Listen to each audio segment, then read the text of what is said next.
Lumpy virus ने देश के 7 राज्यों में हाहाकार मचा रखा है, लेकिन उत्तर प्रदेश जहां सबसे ज़्यादा मवेशी हैं और सबसे ज़्यादा दुग्ध उत्पादन भी होता है, वहां पर स्थिति नियंत्रण में है। कैसे नियंत्रण में है, ये बताने के लिए पशुपालन विभाग के डायरेक्टर डॉक्टर इंद्रमणि जी हमारे साथ हैं। डॉक्टर साहब, कौन सी टेक्निक है जो इतना कंट्रोल कर लिया? देखिए, जैसे ही हमारे पश्चिमी उत्तर प्रदेश के जनपदों में यह बीमारी का प्रकोप हुआ, तत्काल हम लोगों ने, हमारे यहाँ 2 निदेशक हैं रोग नियंत्रण और मैं डायरेक्टर प्रशासन, साथ ही साथ हमारे शासन स्तर के सीनियर आईएएस, सभी लोगों ने हमने पश्चिमी उत्तर प्रदेश के ज़िलों में कैंपिंग स्टार्ट कर दिया।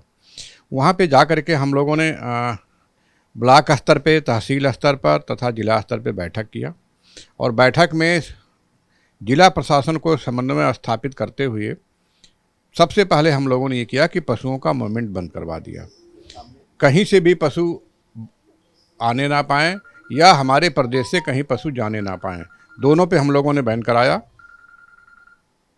जिससे क्या हुआ कि पशुओं का मूवमेंट बंद हो जाने की वजह से बीमारी बाहर से आने नहीं पाई।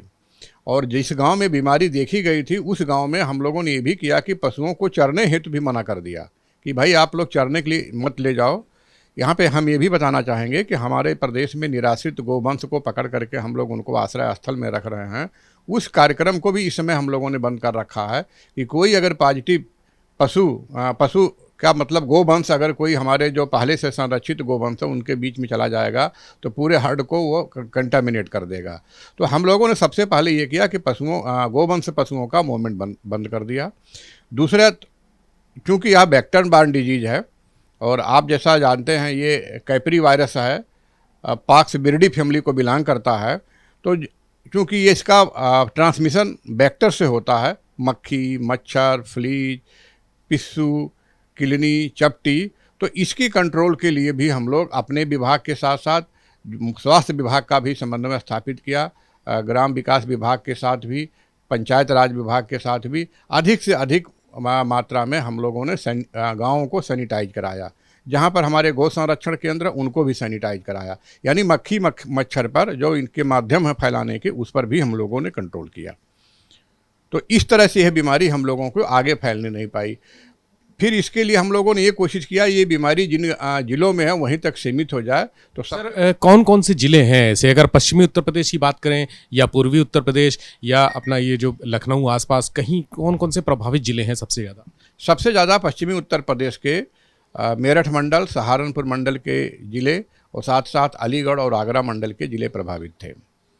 हम लोगों ने इस चीज़ को रोकने के लिए पहले रिंग वैक्सीनेशन कराया कि जिस गांव में है उस गांव को छोड़ करके उसके चारों तरफ 5 किलोमीटर के रेडियस में पूर्ण रूप से वैक्सीनेशन का कार्य कराया।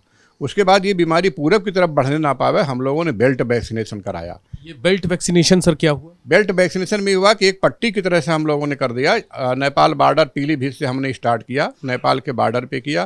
पीलीभीत से स्टार्ट करके शाहजहाँपुर आए, फर्रुखाबाद आए, एटा, मैनपुरी, साथ साथ पहुँच गए हम लोग इटावा। लेकिन इसी बीच में कानपुर ग्राम शहरी देहात में 2-4 मरीज दिख गए, तो फिर हम लोगों ने दूसरी बेल्ट बनाई। और ये बेल्ट बनाने से हम लोगों का दूसरा बेल्ट हमारा जो बनाया वो इटावा से शुरू करके कानपुर शहर, कानपुर नगर, साथ साथ हम लोग लेके पहुंच गए प्रयागराज। तो इस बेल्ट बनाने से ये फ़ायदा हुआ कि इन्हीं जिलों में बीमारी सीमित रह गई, आगे नहीं बढ़ी है। और लेकिन आज के तारीख में बनारस में कुछ पेशेंट देखे गए हैं और बनारस में हमारे जिला स्तरीय अधिकारी वहाँ कैंप कर रहे हैं। बनारस के सराउंडिंग के जो भी ज़िले हैं वहाँ पर 100% टीकाकरण कराया जा रहा है। टीके की हमारे यहाँ कोई कमी नहीं है। हम लोगों ने इस समय जो है टीके की पूरी व्यवस्था कर रखी है।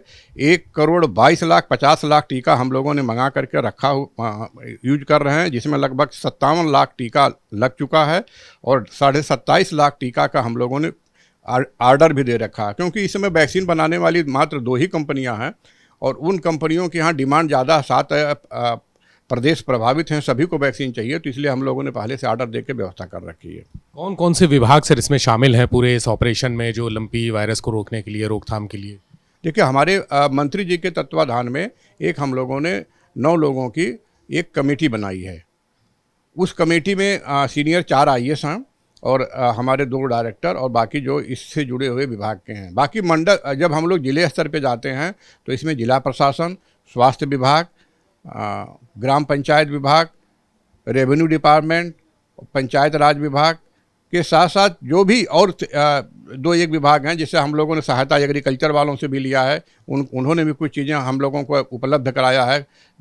फॉरेस्ट वालों से भी हम लोगों ने सहयोग किया है कि उनके यहाँ भी कुछ जानवर को उन्होंने मूवमेंट में रोका हुआ है। तो इस तरह से लगभग जिला प्रशासन ने काफ़ी सहयोग किया है और इसमें हमारा विभाग भी, हमारे विभाग के सभी कर्मचारी और अधिकारी बिल्कुल तन मन धन से लगे हुए हैं। हम आपको ये भी बताना चाहेंगे कि इस बीमारी पर रोकने के लिए हम लोगों ने जिला स्तर पर कंट्रोल यूनिट बनाई है, साथ ही साथ निदेशालय में भी एक LSD रोग की कंट्रोल यूनिट बना रखा है, जो कि हमारी 8 बजे सुबह से लेकर के 8 बजे रात तक काम करती है। कितने प्रभावित पशु अभी तक सामने आए हैं और कितनों की मौत हुई है? देखिए, अभी तक जो हम लोगों के पास जो वहाँ से डाटा मिल रहा है, लगभग हमारे प्रदेश में 30 जनपद प्रभावित हैं और 30 जनपद में आज के तारीख में 43,000 के आसपास गोवंश हमारे पीड़ित हैं। इस गोवंश पीड़ित में 26,500 गोवंश जो है ठीक हो गए हैं, जो कि लगभग 62% होते हैं। यानी यहाँ पे मृत्यु दर बहुत कम, आज की डेट में मृत्यु हमारी 1% यानी 0.8% मृत्यु दर है, जो कि पूरे देश में सबसे कम है। एक भ्रांति सर ये भी फैली है सोशल मीडिया के माध्यम से कि इस समय दूध ना इस्तेमाल करें, पनीर ना इस्तेमाल करें, दूध से बने प्रोडक्ट ना इस्तेमाल करें, उनसे वायरस फैल सकता है। देखिए, दूध की ये सही बात है कि यह वायरस दूध में निकलता है, जो दुधारू पशु उनके दूध में आता है, लेकिन दूध को अगर हम गर्म करके ठंडा करके प्रयोग में करें तो यह आदमी, पहली बात तो ये समझ लें कि यह वायरस जो है आदमियों को इफेक्ट नहीं करता है। तो निश्चित तौर पर अगर दूध को हम गर्म करके ठंडा कर करके प्रयोग करेंगे तो कोई नुकसान नहीं होगा। तो यह भ्रांति गलत है। हमारा सभी जो भी दूध उत्पादक हैं वो दूध बाज़ार में बेच रहे हैं और जो भी कंज्यूमर हैं वो दूध खा रहे हैं। अच्छा, इस एक लेमन की तरह अगर मेरे पास कोई पशु है, मवेशी है और उसको इस तरह के लक्षण दिखते हैं तो सबसे पहले कहाँ जाए, किससे संपर्क करे गाँव में? बहुत अच्छा प्रश्न आपने पूछा। देखिए, अगर इस तरह की इसके लक्षण क्या आते हैं, सबसे पहले पशु के शरीर में चकत्ते निकलते हैं। जैसा कई बार कोई सी चीज़ की एलर्जी खाने के बाद चकत्ते आ जाते हैं, और चकत्ते निकलने के बाद पशु को जो मुंह नाक है उसके रास्ते से नेजल डिस्चार्ज निकलने लगता है। जब नेजल डिस्चार्ज निकलता है तो उसमें सबसे ज़्यादा वायरस आता है और उस नेजल डिस्चार्ज से हम लोग जांच करने के लिए भेजते हैं। लेकिन इसी बीच में पशुओं के और शरीर में परिवर्तन होता है। जैसे बुखार इस बीमारी वायरल है, जब वायरस खून में जाता है तो वायरेमिया डेवलप होता है, जिसके फलस्वरूप लगभग 106-107 डिग्री सेंटीग्रेड टेम्परेचर हो जाता है। ऐसे कंडीशन में पशु दम मारने लगता है, सांस लेने में दिक्कत होती है। अगर खड़ा है तो खड़े रहेगा, बैठ जाएगा, जल्दी खड़ा नहीं होना चाहेगा।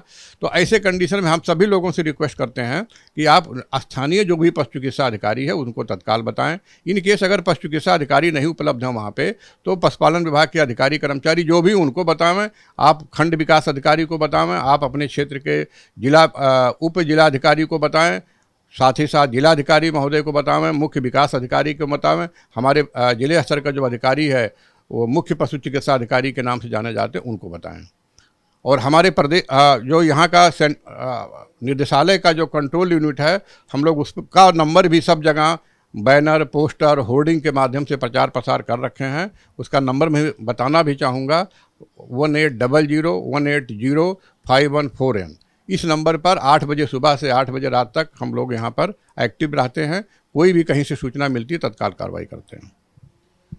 तो पशुपालन विभाग के निदेशक हैं डॉक्टर इंद्रमणि, जो बता रहे हैं कि पूरे देश में जहाँ पर गायों की मौत लगातार हो रही है और बड़ी बुरी स्थिति है, लेकिन उत्तर प्रदेश जो सबसे ज़्यादा पशु और मवेशी प्रभावित क्षेत्र था, वहाँ पर संकट की इस घड़ी में उन्होंने कैसे नियंत्रण किया और मृत्यु दर 1% से भी कम है। यानी ऐतिहासिक उपलब्धि है ये यहाँ के पशुपालन विभाग के लिए और इनके प्रयास जारी हैं। बनारस में कुछ अभी केसेस नए आए हैं, लेकिन जो रिंग बनाकर एक टीकाकरण अभियान चल रहा है और अलग अलग अभियान चल रहे हैं, अलग अलग कैंप लगाए जा रहे हैं, ग्रामीणों को जागरूक किया जा रहा है, हेल्पलाइन नंबर भी दिया जा रहा है। यानी पूरी तैयारी है लंपी वायरस की रोकथाम के लिए और बहुत हद तक इसमें सफलता भी मिली है।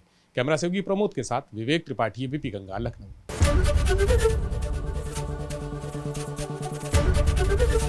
एबीपी गंगा, खबर आपकी, जुबान आपकी।